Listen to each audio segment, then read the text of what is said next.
ስትናገር እንግዲህ አብርሃምን በቁሙ ታሸነዋለች ብዬ አስባለሁ። አብርሃም እንግዲህ ታውቃላችሁ ሄርሚዬ አስደንጋጭ ውሳኔ ነው ይዤላችሁ የመጣሁት። ቤተሰብ እንግዲህ አዳዲስ ነገሮችን ሰምቻለሁ። ሁሉንም እውነታ ዛሬ እናሰማቸዋለን ማለት ነው። እንግዲህ የተከበራችሁ የዛፍ ዩቲዩብ ቤተሰብ ሁሌም እንደምወዳችሁና ሁሌም ከጎኔ ስለምትሆኑ እጅግ በጣም እያመሰገንኩኝ ወደ አያል ዜናዎች አያል ወሬዎች እንገባለን ማለት ነው ውዶቼ። እንግዲህ ዛሬ በጣም የሚገርምና የሚደንቅ ነገር ነው የምሰሙት።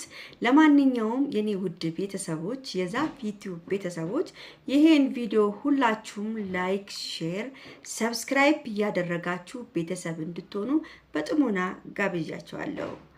እሺ ወደ ነገሩ ስንገባ እንግዲህ የተከበረችዋና ቆንጅየዋ የቲክቶክ የዩቲዩብ አነቅናቂዋ የሆነችዋ ውድና የተከበረች ሄርሜላ ዛሬ እንግዲህ ሁሉንም ሐሳቧን ለአብርሽ ለመናገር ቆርጣ ተነስታለች።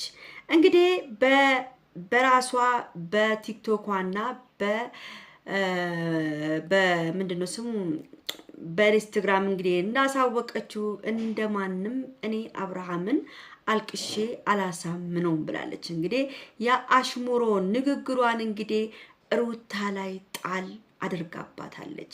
እኔ አብርሽን ሳሳምነው በትክክለኛ መንገድ በእውነተኛ መንገድ እውነትን ይዤ ነው የምጓዘው። እውነትንም ይዤ ስለምጓዝ እንደማሸንፍ እርግጠኛ ነኝ ብላ እንግዲህ በቲክቶኳ አጋርታናለች እና በዘፈንም አድርጋን ያጋራችን ማለት ነው።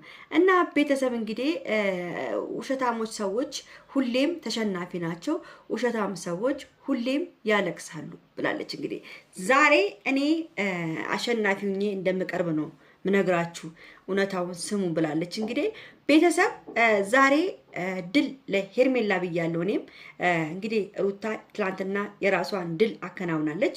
እንግዲህ ቤተሰብ ሄርሚዬ እንዳለችው ደግሞ እኔ ምርጫ ሳይሆን መመረጥንም ምርጫ ውስጥ መግባትም አልፈልግም፣ ግን እኔ እውነታውን ለማሳወቅ አንድና አንድ ብቻ ነው ብላለች። እንግዲህ እውነቷን ነው። እውነታውን ካሳወቀች ትላንትና በሰራችውም በሌላ ሰው ቤትም ሰምቻለሁ ያለችውን ነገር ማለት ነው። እንግዲህ ውዶቼ ምንም ሊደረግ አይቻልም። እውነት ነው። ሰው አልቅሶ ማሳመን አይቻልም። ማስመሰልም ይደብራል ማለት ነው። እንግዲህ ሩታን ነው በአሽሙሮ ጠቅ ያደረገቻት። እንግዲህ አሽሙሮ ጀምራለች እህታችን ሄርሜላ ማለት ነው። እንግዲህ መሯታል። ቢመራት ነው ሄርሜላ እንግዲህ አሽሙሮ የጀመረችው። እንግዲህ ቤተሰብ በትላንትናው ዕለት ሰምታችኋል። ሩታ እኔ ሳልሆን ለአብርሃም መስተፋቅር ያደረኩት ወይም እንዲደነዝዝ ያደረኩት እኔ ሳልሆን አንተን የሚፈልጉ አንተና እኔ አብረን እንዳንሆን ልጃችን አብረን እንዳናሳድግ የሚፈልጉ ሰዎች ናቸው አንተ ላይ ይሄን መስተፋቅርና ይሄን የሚያፈዝ ነገር አንተ ላይ ያደረጉብህ እንጂ እኛ ምንም ምናቀው ነገር የለም ብላለች። እንግዲህ እኔ ደግሞ በእኔ በኩል ደግሞ ስናገር ማለት ነው ቤተሰብ የተሰማኝን ነው የምናገረው። እንግዲህ ቤተሰብ ይሄ ባለፈው በቀደምም አብርሃም እየፈዘዘ አይደለም፣ አብርሃም ጤነኛ ነው ስትል የነበረችው እንግዲህ ሩታ በትላንትናው ዕለት ደግሞ አንተን ሊያፈዙቅ አንተን እንደዚህ ሊያደርጉክ የሞከሩት ሌላ ሰዎች ናቸው እንጂ እኛ አይደለንም ማለቷ ለኔ እጅግ በጣም ገርሞኛል። ለምን ገረመሽ ካላችሁኝ እሷ አላመመውም፣ ደህና ነው፣ ምንም አልሆነም አብርሽ ምንም የተፈጠረ ነገር የለበትም ስትል የነበረችው በትላንትናው ዕለት ይሄን ነገር ስትናገር በጣም ነው የገረመኝ ቤተሰብ እና ውዶቼ። እኔ ይኸውላችሁ እኔ ምንም ብላችሁ ነገር የለም። አብርሃም አንድና አንድ ከሁለቱም ካልሆነ አዲሷን ሴት ቲክቶከሯን ሊያመጣ እያሰበ ነው። አዲስ ቲክቶከር አለች አብርሃም ላይ የሻፈደች ምንድነው እዚህ ከጸጉር ነው እንዴ? አብርሃም ላይ የሻፈደች አዲስ ቲክቶከር አለች። እንግዲህ ቤተሰብ እንግዲህ አብርሃም ደግሞ ያቺ ልጅ መሻፈዷን እንግዲህ ያው ይወቅ አይወቅ አላወኩም፣ ግን እየሻፈደችበት የሱን ፎቶ የሱን ቪዲዮ ምናምን የኔ አበሻ የኔ አንበሳ የሚለውን እንግዲህ እያደረገች በጣም እጅግ ታዋቂ ልጅ ነች። ያው አብርሃም መቼም አያትም ብዬ አላስብም። እቺ ቲክቶከሯ እንግዲህ አብርሃም ላይ ጆፌ ጥላ አብርሃም ላይ ሻፍዳ እንግዲህ የሶስተኛ ፍቅረኛ ለመሆን እንግዲህ ያው ሶስተኛ ስላችሁ አሁን ባሉበት ሴቶች ነው እንጂ በፊት ከጠራውላችሁ ብዙ ናቸው። አሁን ባሉበት ሴቶች ላይ ነው የተናገር ሶስተኛ ያልኩ ማለት ነው። እንግዲህ ያው አብርሃም ላይ አንድ ሴት ሻፍዳ ከመጣች አብርሃም ከመቀበል ወደ ኋላ አይልም። ይሄን ነው የምነግራችሁ። አብርሃም ከመቀበል ወደ ኋላ ስለማይል እንግዲህ ሩታና ሄርሚዬ እንግዲህ እውነታውን ማንጋ እንዳለ እኛ እውነታው ማንጋ እንዳለ እናውቃለን። ያንዳንዳችን እውነታው ማንጋ እንዳለ እናውቃለን። አብርሃም እንግዲህ በጥያቄ ሁለቱን ሴቶች እያጣደፋችሁ ነው ያለው። እንግዲህ ሩታ እንግዲህ ዛሬ የሚከብድ ጥያቄ እንደሚጠይቃትና አብርሃምን ጭንቅላቱን እንደ እባብ እየቀጠቀጠችው መልሱን በደንብ አርጋ ትመልስለታለች።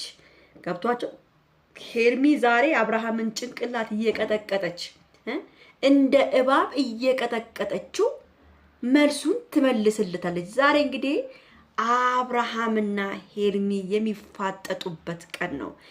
ሄርሜላ ትፈልገኛለህ አትፈልገኝም፣ የመጨረሻው መልስ ስጠኝ የምትልበት አስደሳች ነገር ወይም አሳዛኝ ነገር የምንሰማበት ማታ ሁላችንም በጉጉት ነው የምንጠብቀው። እንግዲህ ሄርሚዬ የኔ ፍቅር መቼም እውነትን የያዘ ሰው ወርቆ አይወርቅም። እንግዲህ ዛሬ ሄርሚዬ ታውቃላችሁ ጠንካራ ላይ ስትናገር ጠንከር ያለዎችን ነገሮች ስለምትናገር እንግዲህ አብርሃምን በቁሙ ታሸነዋለች ብዬ አስባለሁ። አብርሃም እንግዲህ ታውቃላችሁ ሄርሚዬ ዝንጥ ብላ ከንፈሯን ተቀባብታ አይኗን አሸፋፍዳበት ከመጣች እንግዲህ ታውቃላችሁ አብርሃም ሄርሚን ሳይ ዊሊስ ሚልስ እንደሚሆን ዊሊስ ሚልስ ማለት ጥንግርግር እንደሚል ማለት ነው። እንግዲህ ሄርሚዬን ጥንግርግር እያለ እንግዲህ ሄርሜላን በምታወራ ወሬ ታውቃላችሁ የምታወራ አንጣ የምትል ነገር አላት። የሆነች ጠበቅ ያለች ነገር ነው የምታወራው። እንግዲህ አብርሃም እንደዚህ እጁን እንደዚህ እንዳደረገ እንደ አፉን ከፍቶ ይቀራል ብዬ አስባለሁ። በዛን ሰዓት ሄርሚ እንግዲህ ምን እንደምታወራ አናቅም። እንኳን ወንዱን ሴቱንም እንዲህ በቃ አፍ አስከፍታ የምናያት ሴት ነች ሄርሜላ ማለት። ሄርሜላ ምን ነው ዛሬ ያደነቅሻት? ሄርሜላ ምን ነው አፈላሻት ካላችሁ፣ አዎ ዛሬ የሷ ቀን ነው። መታ ዛሬ ምን እንደምትናገር እንጠብቃለን። ከዛ በኋላ ይኸውላችሁ እውነታውን እኮ የያዘው ሰው ጋር ነው እንግዲህ እውነታውን የያዘው ሰው ላይ ነው እኛ ምን ፈርዶ ማለት ነው። ሩታ እንግዲህ ማሻፈድ አልቻለችበትም። ሩታ ማሻፈር ሳትችልበት ቀርታ እንግዲህ በለቅሶ ነው እሷ የገለጸችው። ሄርሚ ደግሞ በማሻፈድ ደግሞ ሄርሚ ታውቃታላችሁ እንዴ ሽፍትፍትፍት አድርጋ ወሬዋን ቅልጥስጥስ አድርጋ እንደምታቀርብ ታውቃላችሁ። ስለዚህ እንግዲህ ያለቀሰ ሳይሆን ያሻፈደ ነው የሚያሸንፈው። በአሁን ዘመን ወንዱ መሻፈር ነው የሚፈልገው። ገብታችኋል? አዲሷ ሙሽራ እቺ ቲክቶከሯም ከመጣች እሷም አይኗ ቅልስልስልስ ያለ ነው። እንግዲህ አብርሃም እንደዚህ ነገሮችን ስለሙይድ ነው። ለማንኛውም ይሄን ቪዲዮ ሁላችሁም ላይክ፣ ሼር፣ ሰብስክራይብ እንደምታደርጉ ተስፋ አደርጋለሁ። ባይ